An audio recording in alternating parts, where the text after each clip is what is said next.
Did you know this? Sudarshan चक्र बना सूर्य के अंश से। आइए कहानी सुनाता हूं। ये कहानी है ब्रह्मांड के उस कोने की जहां पे समय का अलग ही राग है।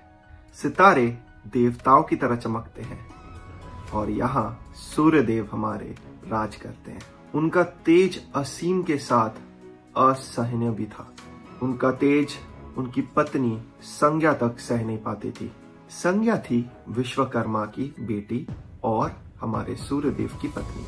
सूर्यदेव और संज्ञा के 2 बेटे और 1 बेटी थी। वैवस्वत मनु जो हमारे 14 मनुओं के एक मनु है और हमारे वर्तमान मनु है। यमदेव जो हमारे मृत्यु देवता है और यमुना जो हमारी नदी देवी है।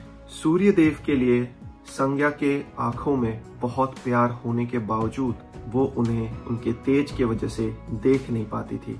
लेकिन सूर्यदेव अपना प्रकाश कैसे कम करे? संज्ञा ने एक कठोर निर्णय लिया। उसने अपने दिव्य शक्तियों से एक परछाई बनाई और उनका नाम रखा छाया।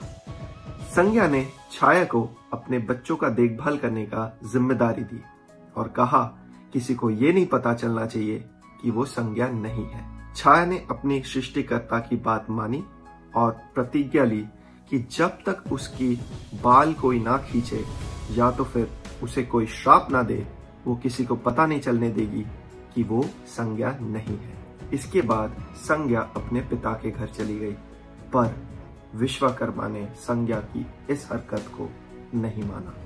टूटे हुए दिल के साथ संज्ञा उत्तराकुरु नाम की जगह पे जाके एक घोड़ी के रूप में रहने लगी। यहाँ सूर्य महल में सब कुछ पहले जैसा था। छाया संज्ञा के रूप में रहने लगी। उसने किसी को जानने नहीं दिया कि वो संज्ञा नहीं है। छाया और सूर्यदेव के 3 और बच्चे हुए। सावर्णी जो हमारे भविष्य के मनु होंगे, शनि और ताप्ती। छाया संज्ञा के बच्चों को छोड़कर इन 3 बच्चों को बहुत ज्यादा प्यार करने लगी। यम जो बहुत समझदार है, उन्हें ये महसूस हुआ। इस बात पे जब उन्होंने छाया का सामना किया, छाया चुप रही। गुस्से में यम ने छाया पर पैर उठा के मारने का इशारा किया। छाया ने यम को रोका जरूर, पर गुस्से में आके यम के दुस्साहस की वजह से उसे श्राप दे दिया कि उसके पैर गल के गिर जाएंगे। यम घबरा गया, उसका दिल टूट गया। वो भाग के अपने पिता के पास जाता है और पूछता है ये कैसी माँ है जो अपने बच्चों को श्राप देते हैं, और इस श्राप को विफलित करने के लिए उनसे विनती करते हैं। सूर्यदेव ने यम को कहा कि वो श्राप को विफल तो नहीं कर सकते, बट उसका तीव्रता जरूर कम कर सकते हैं। पर उनके मन में भी ये चलने लगा कि छाया ये क्यों किया और क्या सोच के किया। सूर्यदेव ने छाया का सामना किया, पर छाया अभी भी चुप रही।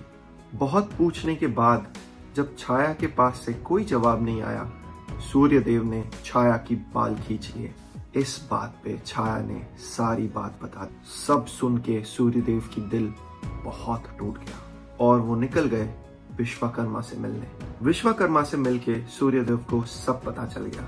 विश्वकर्मा ने कहा कि प्रभु आपका तेज बहुत ही असहनीय है।